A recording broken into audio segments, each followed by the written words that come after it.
मैं यो सोच रहा कि जो बाबा इतने पूरा हो गया उधर की बन सी।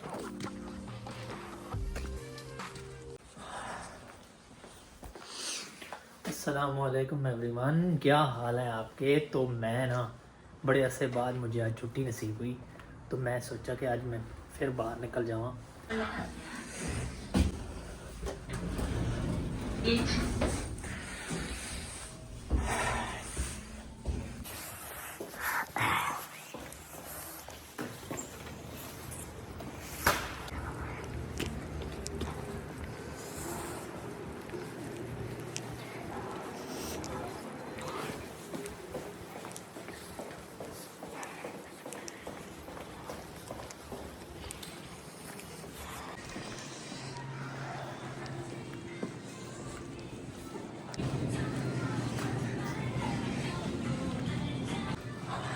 안녕하세요.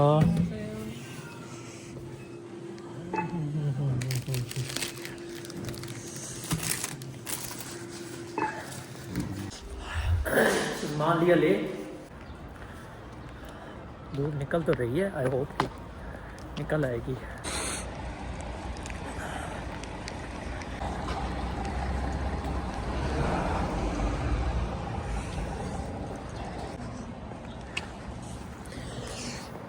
बस तो है कोई नहीं, वही बस लगाएगी आधा घंटा 20-25 मिनट बाद है।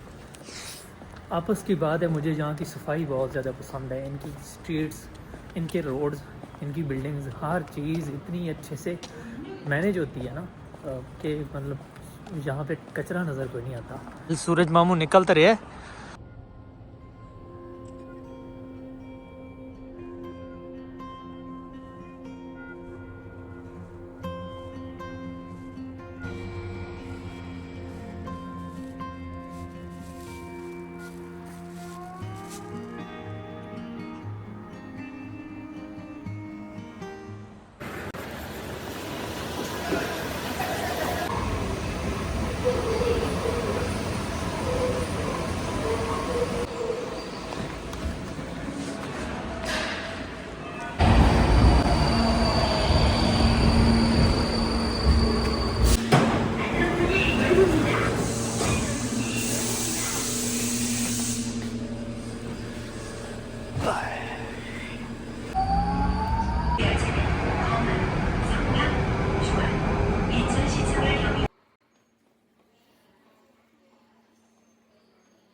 तो फाइनली मैं गया पहुँच, और मेरे पीछे है यहाँ का बस स्टॉप।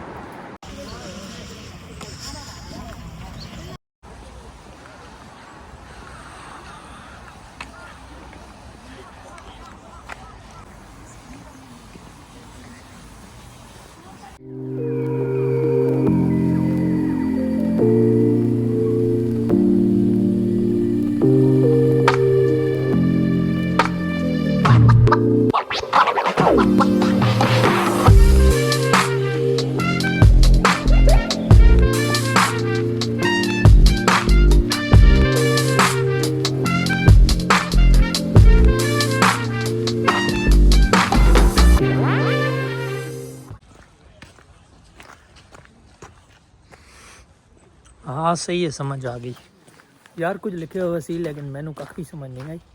इसका मतलब सीधा सीधा यही होना है कि रस्सियाँ रुस्सियाँ टप के इतने दरख्तां तेन चढ़ो, तमीज़ नाल इत्थे चढ़ना। ट्रैक जो बनया हुआ है, ट्रैक ते फिर उतरो, सैर सपाटे करो तो फिर वापस नस जाओ।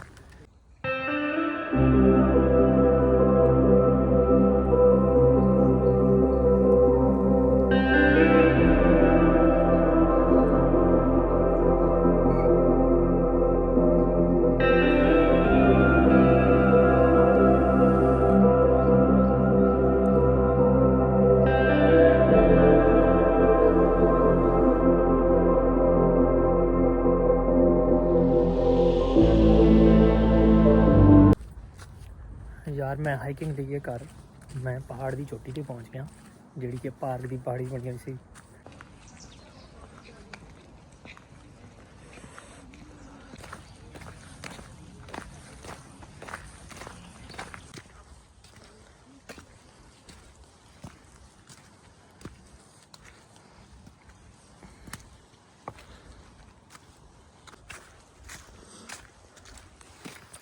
यार अपने तो ही मैं तो ख़त्म कर दिता सी कि इतने पहाड़ एंड हो गया, लेकिन ये तो कितने और भी जा रहे काम। चलो इतने भी जाना पैना, खतरन का खिलाड़ी बनना ही पैना मैनू, एवें कम नहीं चलना। एक तो जगह यार स्लिपरी बड़ी है, दंद निकलने का बड़ा खतरा पै गया कि दंद दुंद न टूट जाना। यार यहाँ के जो बाबे हैं ना वो ज़्यादा मुझे हेल्थ कॉन्शियस लगते हैं, क्योंकि बाबे यहाँ पे ज़्यादा हाइकिंग कर रहे होते हैं।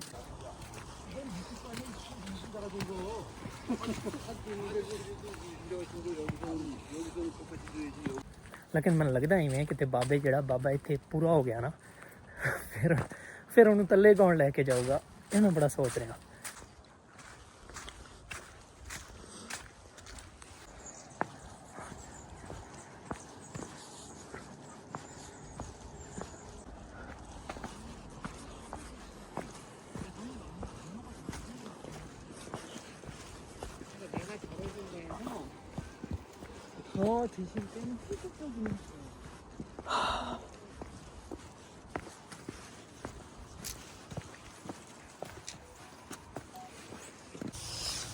सो फाइनली पार्क मैंने घूम ली। मुझे पार्क बहुत मज़े की लगी, मुझे यहाँ पे बहुत मज़ा आया। लेकिन जो असली मज़ा होगा वो गर्मियों में होगा भाई, सब्ज़ा होगा और सब्ज़े में बहुत मज़ा आएगा। अभी भी परिंदे थोड़े चीं चीं कर रहे थे, लेकिन वो थोड़े कर रहे थे क्योंकि सर्दी होती है, ज़ाहिर सी बात है। लेकिन जब सर्दी नहीं होगी ना तो तब यहाँ पे बहुत मज़ा आएगा। आप यहाँ पे घूम सकते हो, आप यहाँ पे सैर सपाटा कर सकते हो, आप यहाँ पे बहुत मज़े कर सकते हो। मुझे पर्सनली बहुत पसंद आई है और मैं यहाँ पे ज़रूर आऊँगा फर्दर। मुझे मेरा दिल तो है कि मैं हर महीने 2 बाद ही यहाँ पे आऊँ, लेकिन समर में ज़रूर आऊँगा। तो मिलते हैं अगली वीडियो में। अल्लाह हाफ़िज़।